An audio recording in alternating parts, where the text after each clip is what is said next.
The House of Mirth by Edith Wharton. Book 2, Chapter 13. The street lamps were lit, but the rain had ceased, and there was a momentary revival of light in the upper sky. Lily walked on, unconscious of her surroundings. She was still treading the buoyant ether which emanates from the high moments of life. But gradually it shrank away from her, and she felt the dull pavement beneath her feet. The sense of weariness returned with accumulated force, and for a moment she felt that she could walk no farther. She had reached the corner of 41st Street and Fifth Avenue, and she remembered that in Bryant Park there were seats where she might rest. That melancholy pleasure ground was almost deserted when she entered it, and she sank down on an empty bench in the glare of an electric street lamp. The warmth of the fire had passed out of her veins, and she told herself that she must not sit long in the penetrating dampness which struck up from the wet asphalt. But her will-power seemed to have spent itself in a last great effort, and she was lost in the blank reaction which follows on an unwonted expenditure of energy. And besides, what was there to go home to? Nothing but the silence of her cheerless room, that silence of the night which may be more racking to tired nerves than the most discordant noises. That, and the bottle of chloral by her bed. The thought of the chloral was the only spot of light in the dark prospect. She could feel its lulling influence stealing over her already. But she was troubled by the thought that it was losing its power. She dared not go back to it too soon. Of late the sleep it had brought her had been more broken and less profound. There had been nights when she was perpetually floating up through it to consciousness. What if the effect of the drug should gradually fail, as all narcotics were said to fail? She remembered the chemist's warning against increasing the dose, and she had heard before of the capricious and incalculable action of the drug. Her dread of returning to a sleepless night was so great that she lingered on, hoping that excessive weariness would reinforce the waning power of the chloral. Night had now closed in, and the roar of traffic in 42nd Street was dying out. As complete darkness fell on the square, the lingering occupants of the benches rose and dispersed. But now and then a stray figure, hurrying homeward, struck across the path where Lily sat, looming black for a moment in the white circle of electric light. One or two of these passers-by slackened their pace to glance curiously at her lonely figure, but she was hardly conscious of their scrutiny. Suddenly, however, she became aware that one of the passing shadows remained stationary between her line of vision and the gleaming asphalt, and raising her eyes she saw a young woman bending over her.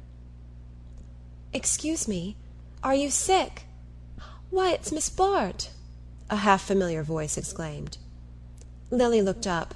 The speaker was a poorly dressed young woman with a bundle under her arm. Her face had the air of unwholesome refinement which ill health and overwork may produce, but its common prettiness was redeemed by the strong and generous curve of the lips. "You don't remember me," she continued, brightening with the pleasure of recognition. "But I'd know you anywhere. I've thought of you such a lot. I guess my folks all know your name by heart. I was one of the girls at Miss Farish's club. You helped me to go to the country that time I had lung trouble. My name's Nettie Struther. It was Nettie Crane then, but I dare say you don't remember that either." Yes, Lily was beginning to remember. The episode of Nettie Crane's timely rescue from disease had been one of the most satisfying incidents of her connection with Gertie's charitable work. She had furnished the girl with the means to go to a sanatorium in the mountains. It struck her now with a peculiar irony that the money she had used had been Gus Trenner's. She tried to reply, to assure the speaker that she had not forgotten, but her voice failed in the effort, and she felt herself sinking under a great wave of physical weakness.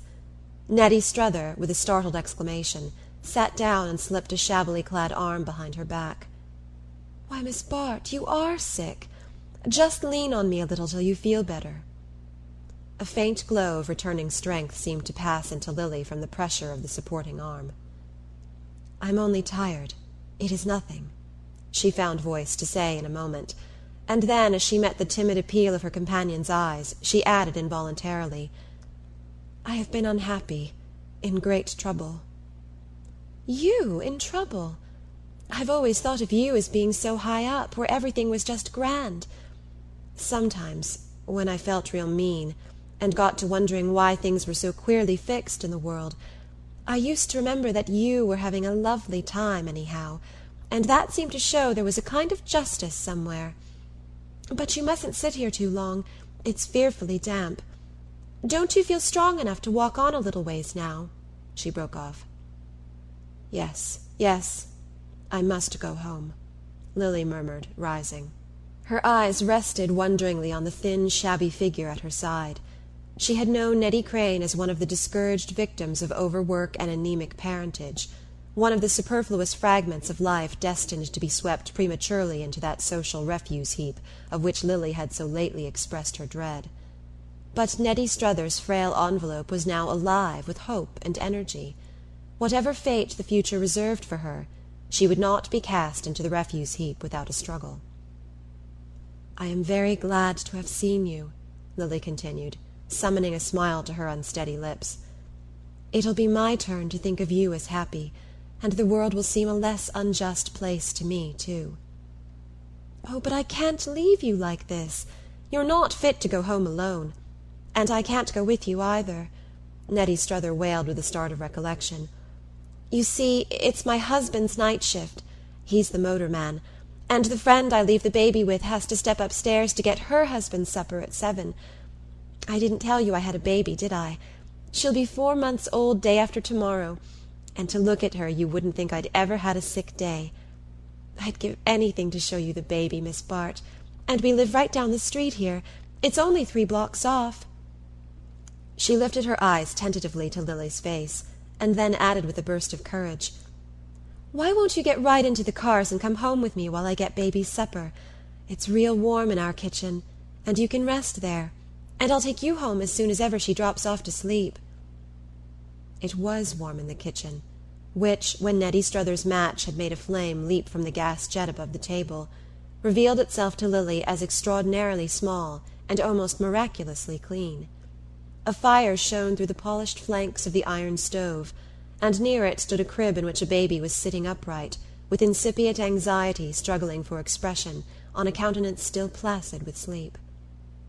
Having passionately celebrated her reunion with her offspring, and excused herself in cryptic language for the lateness of her return, Nettie restored the baby to the crib and shyly invited Miss Bart to the rocking-chair near the stove. "We've got a parlor, too," she explained with pardonable pride, "but I guess it's warmer in here, and I don't want to leave you alone while I'm getting baby's supper."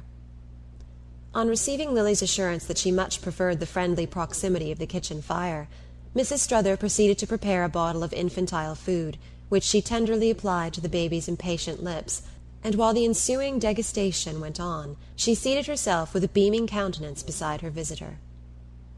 "You're sure you won't let me warm up a drop of coffee for you, Miss Bart? There's some of baby's fresh milk left over. Well, maybe you'd rather just sit quiet and rest a little while. It's too lovely having you here. I've thought of it so often that I can't believe it's really come true. I've said to George again and again, I just wish Miss Bart could see me now. And I used to watch for your name in the papers, and we'd talk over what you were doing, and read the descriptions of the dresses you wore. I haven't seen your name for a long time, though, and I began to be afraid you were sick, and it worried me so that George said I'd get sick myself, fretting about it." Her lips broke into a reminiscent smile. "Well, I can't afford to be sick again, that's a fact. The last spell nearly finished me. When you sent me off that time, I never thought I'd come back alive, and I didn't much care if I did. You see, I didn't know about George and the baby then." She paused to readjust the bottle to the child's bubbling mouth. "You precious! Don't you be in too much of a hurry. Was it mad with Mamma for getting at supper so late? Marie Antoinette, that's what we call her, after the French queen in that play at the Garden. I told George the actress reminded me of you, and that made me fancy the name. I never thought I'd get married, you know, and I never have had the heart to go on working just for myself." She broke off again, and meeting the encouragement in Lily's eyes, went on, with a flush rising under her anemic skin. "You see, I wasn't only just sick that time you sent me off. I was dreadfully unhappy, too. I'd known a gentleman where I was employed. I don't know as you remember I did typewriting in a big importing firm, and, Well, I thought we were to be married. He'd gone steadily with me 6 months and given me his mother's wedding ring. But I presume he was too stylish for me. He travelled for the firm, and had seen a great deal of society. Work girls aren't looked after the way you are, and they don't always know how to look after themselves. I didn't, and it pretty nearly killed me when he went away and left off writing. It was then I came down sick. I thought it was the end of everything. I guess it would have been if you hadn't sent me off. But when I found I was getting well, I began to take heart in spite of myself. And then, when I got back home, George came round and asked me to marry him. At first I thought I couldn't, because we'd been brought up together, and I knew he knew about me. But after a while I began to see that made it easier. I never could have told another man, and I'd never have married without telling. But if George cared for me enough to have me as I was, I didn't see why I shouldn't begin over again. And I did. The strength of the victory shone forth from her as she lifted her irradiated face from the child on her knees. But mercy, I didn't mean to go on like this about myself, with you sitting there looking so fagged out. Only it's so lovely having you here, and letting you see just how you've helped me. The baby had sunk back blissfully replete, and Mrs. Strother rose softly to lay the bottle aside. Then she paused before Miss Bart. "I only wish I could help you. But I suppose there's nothing on earth I could do," she murmured wistfully. Lily, instead of answering, rose with a smile and held out her arms, and the mother, understanding the gesture, laid her child in them. The baby, feeling herself detached from her habitual anchorage, made an instinctive motion of resistance, but the soothing influences of digestion prevailed, and Lily felt the soft weight sink trustfully against her breast. The child's confidence in its safety thrilled her with a sense of warmth and returning life, and she bent over, wondering at the rosy blur of the little face, the empty clearness of the eyes, the vague tenderly motions of the folding and unfolding fingers. At first the burden in her arms seemed as light as a pink cloud or a heap of down, but as she continued to hold it, the weight increased, sinking deeper, and penetrating her with a strange sense of weakness, as though the child entered into her and became part of herself. She looked up, and saw Nettie's eyes resting on her with tenderness and exultation. "Wouldn't it be too lovely for anything if she could grow up to be just like you? Of course I know she never could, but mothers are always dreaming the craziest things for their children." Lily clasped the child close for a moment, and laid her back in her mother's arms. "Oh, she must not do that. I should be afraid to come and see her too often," she said with a smile. And then, resisting Mrs. Struthers' anxious offer of companionship, and reiterating the promise that of course she would come back soon, and make George's acquaintance, and see the baby in her bath, she passed out of the kitchen and went alone down the tenement stairs. As she reached the street, she realized that she felt stronger and happier. The little episode had done her good. It was the first time she had ever come across the results of her spasmodic benevolence, and the surprised sense of human fellowship took the mortal chill from her heart. It was not till she entered her own door that she felt the reaction of a deeper loneliness. It was long after 7 o'clock, and the light and odours proceeding from the basement made it manifest that the boarding-house dinner had begun. She hastened up to her room, lit the gas, and began to dress. She did not mean to pamper herself any longer, to go without food because her surroundings made it unpalatable. Since it was her fate to live in a boarding-house, she must learn to fall in with the conditions of the life. Nevertheless, she was glad that, when she descended to the heat and glare of the dining-room, the repast was nearly over. In her own room again, she was seized with a sudden fever of activity. For weeks past she had been too listless and indifferent to set her possessions in order, but now she began to examine systematically the contents of her drawers and cupboard. She had a few handsome dresses left, survivals of her last phase of splendour on the Sabrina and in London, but when she had been obliged to part with her maid, she had given the woman a generous share of her cast-off apparel. The remaining dresses, though they had lost their freshness, still kept the long, unerring lines, the sweep and amplitude of the great artist's stroke, and as she spread them out on the bed, the scenes in which they had been worn rose vividly before her. An association lurked in every fold. Each fall of lace and gleam of embroidery was like a letter in the record of her past. She was startled to find how the atmosphere of her old life enveloped her. But after all, it was the life she had been made for. Every dawning tendency in her had been carefully directed toward it. All her interests and activities had been taught to center around it. She was like some rare flower grown for exhibition, a flower from which every bud had been nipped except the crowning blossom of her beauty. Last of all, she drew forth from the bottom of her trunk a heap of white drapery which fell shapelessly across her arm. It was the Reynolds dress she had worn in the Bry tableau. It had been impossible for her to give it away, but she had never seen it since that night, and the long flexible folds, as she shook them out, gave forth an odour of violets which came to her like a breath from the flower-edged fountain where she had stood with Lawrence Selden and disowned her fate. She put back the dresses one by one, laying away with each some gleam of light, some note of laughter, some stray waft from the rosy shores of pleasure. She was still in a state of highly wrought impressionability, and every hint of the past sent a lingering tremor along her nerves. She had just closed her trunk on the white folds of the Reynolds dress, when she heard a tap at her door, and the red fist of the Irish maidservant thrust in a belated letter. Carrying it to the light, Lily read with surprise the address stamped on the upper corner of the envelope. It was a business communication from the office of her aunt's executors, and she wondered what unexpected development had caused them to break silence before the appointed time. She opened the envelope, and a cheque fluttered to the floor. As she stooped to pick it up, the blood rushed to her face. The cheque represented the full amount of Mrs. Penniston's legacy, and the letter accompanying it explained that the executors, having adjusted the business of the estate with less delay than they had expected, had decided to anticipate the date fixed for the payment of the bequests. Lily sat down beside the desk at the foot of her bed, and spreading out the cheque, read over and over the $10,000 written across it in a steely business hand.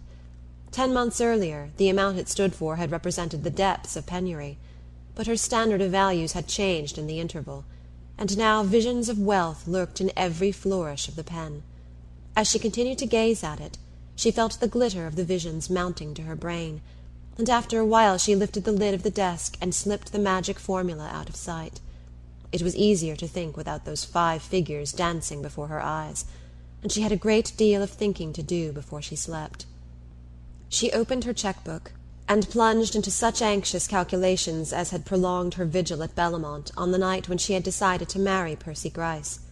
Poverty simplifies bookkeeping, and her financial situation was easier to ascertain than it had been then, but she had not yet learned the control of money, and during her transient phase of luxury at the Emporium she had slipped back into habits of extravagance which still impaired her slender balance. A careful examination of her cheque-book, and of the unpaid bills in her desk, showed that, when the latter had been settled, she would have barely enough to live on for the next 3 or 4 months, and even after that, if she were to continue her present way of living, without earning any additional money, all incidental expenses must be reduced to the vanishing point. She hid her eyes with a shudder, beholding herself at the entrance of that ever-narrowing perspective down which she had seen Miss Silverton's dowdy figure take its despondent way. It was no longer, however, from the vision of material poverty that she turned with the greatest shrinking. She had a sense of deeper impoverishment, of an inner destitution compared to which outward conditions dwindled into insignificance. It was indeed miserable to be poor, to look forward to a shabby, anxious middle age, leading by dreary degrees of economy and self-denial to a gradual absorption in the dingy communal existence of the boarding-house. But there was something more miserable still. It was the clutch of solitude at her heart, the sense of being swept like a stray, uprooted growth down the heedless current of the years.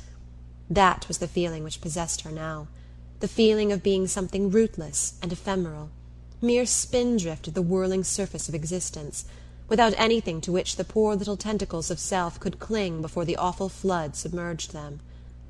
And as she looked back, she saw that there had never been a time when she had had any real relation to life. Her parents, too, had been rootless, blown hither and thither on every wind of fashion, without any personal existence to shelter them from its shifting gusts. She herself had grown up without any one spot of earth being dearer to her than another. There was no centre of early pieties, of grave, endearing traditions, to which her heart could revert, and from which could draw strength for itself and tenderness for others. In whatever form a slowly accumulated past lives in the blood, whether in the concrete image of the old house stored with visual memories, or in the conception of the house not built with hands, but made up of inherited passions and loyalties, it has the same power of broadening and deepening the individual existence, of attaching it by mysterious links of kinship to all the mighty sum of human striving. Such a vision of the solidarity of life had never before come to Lily. She had had a premonition of it in the blind motions of her mating instinct, but they had been checked by the disintegrating influences of the life about her. All the men and women she knew were like atoms whirling away from each other in some wild centrifugal dance. Her first glimpse of the continuity of life had come to her that evening in Nettie Struthers's kitchen. The poor little working girl, who had found strength to gather up the fragments of her life and build herself a shelter with them, seemed to Lily to have reached the central truth of existence. It was a meagre enough life, on the grim edge of poverty, with scant margin for possibilities of sickness or mischance, but it had the frail, audacious permanence of a bird's nest built on the edge of a cliff, a mere wisp of leaves and straw, yet so put together that the lives entrusted to it may hang safely over the abyss. Yes, but it had taken two to build the nest, the man's faith as well as the woman's courage. Lily remembered Nettie's words, "I knew he knew about me." Her husband's faith in her had made her renewal possible. It is so easy for a woman to become what the man she loves believes her to be. Well, Selden had twice been ready to stake his faith on Lily Bart, but the third trial had been too severe for his endurance. The very quality of his love had made it the more impossible to recall to life. If it had been a simple instinct of the blood, the power of her beauty might have revived it. But the fact that it struck deeper, that it was inextricably wound up with inherited habits of thought and feeling, made it as impossible to restore to growth as a deep-rooted plant torn from its bed. Selden had given her of his best, but he was as incapable as herself of an uncritical return to former states of feeling. There remained to her, as she had told him, the uplifting memory of his faith in her, but she had not reached the age when a woman can live on her memories. As she held Nettie Struthers's child in her arms, the frozen currents of youth had loosed themselves and run warm in her veins. The old life-hunger possessed her, and all her being clamoured for its share of personal happiness. Yes, it was happiness she still wanted, and the glimpse she had caught of it made everything else of no account. One by one she had detached herself from the baser possibilities, and she saw that nothing now remained to her but the emptiness of renunciation. It was growing late, and an immense weariness once more possessed her. It was not the stealing sense of sleep, but a vivid, wakeful fatigue, a wan lucidity of mind against which all the possibilities of the future were shadowed forth gigantically. She was appalled by the intense cleanness of the vision. She seemed to have broken through the merciful veil which intervenes between intention and action, and to see exactly what she would do in all the long days to come. There was the cheque in her desk, for instance. She meant to use it in paying her debt to Trenor. But she foresaw that when the morning came she would put off doing so, would slip into gradual tolerance of the debt. The thought terrified her. She dreaded to fall from the height of her last moment with Lawrence Selden. But how could she trust herself to keep her footing? She knew the strength of the opposing impulses.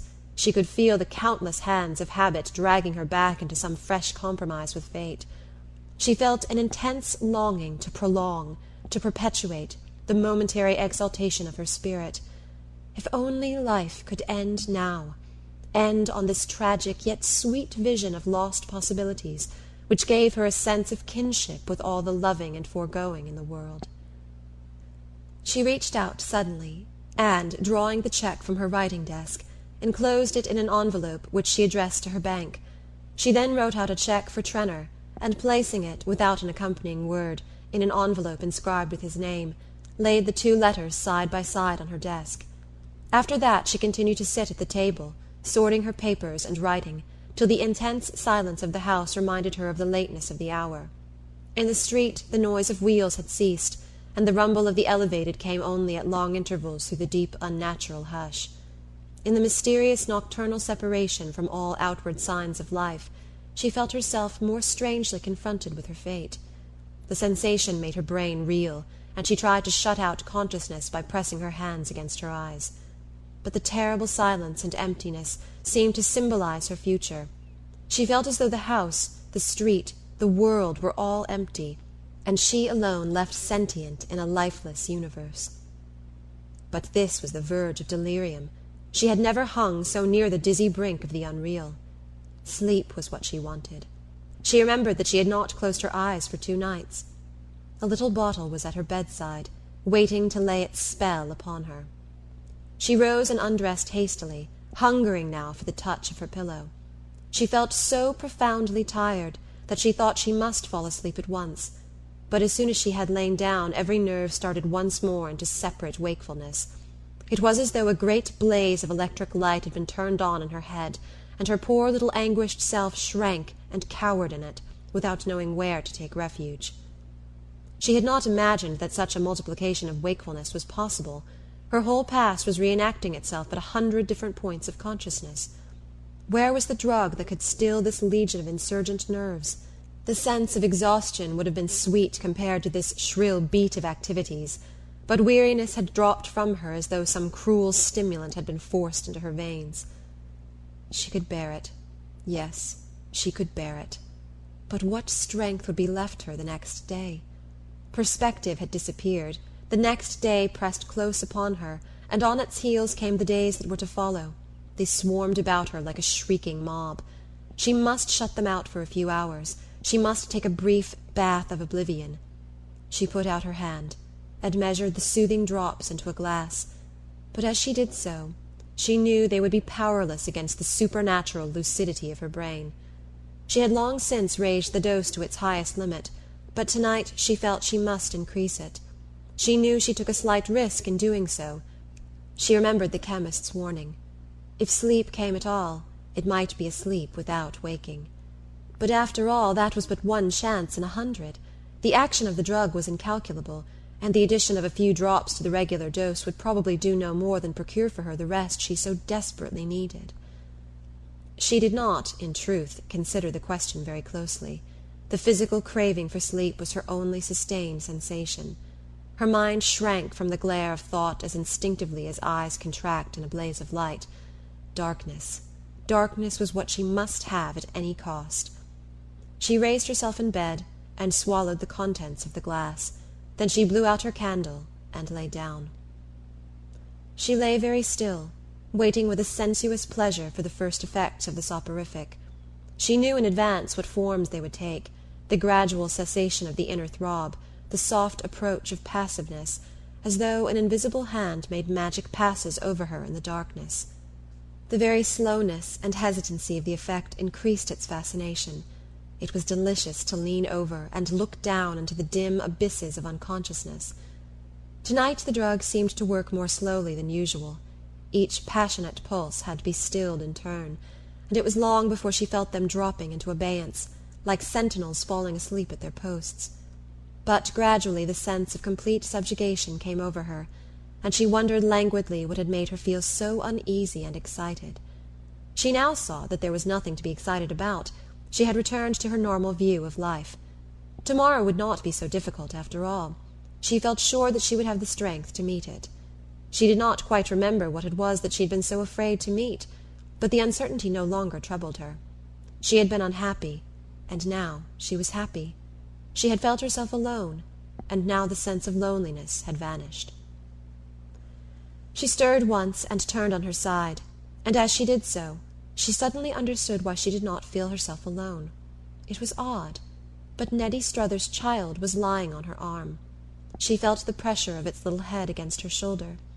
She did not know how it had come there, but she felt no great surprise at the fact, only a gentle penetrating thrill of warmth and pleasure. She settled herself into an easier position, hollowing her arm to pillow the round, downy head, and holding her breath, lest a sound should disturb the sleeping child. As she lay there, she said to herself that there was something she must tell Selden, some word she had found that should make life clear between them. She tried to repeat the word, which lingered vague and luminous on the far edge of thought.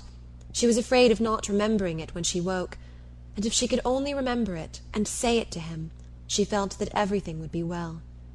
Slowly the thought of the word faded, and sleep began to enfold her. She struggled faintly against it, feeling that she ought to keep awake on account of the baby.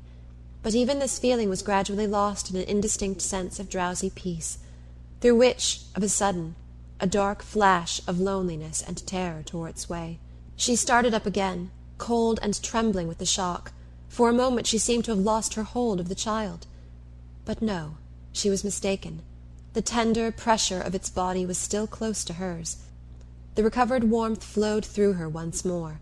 She yielded to it, sank into it, and slept. End of chapter 13.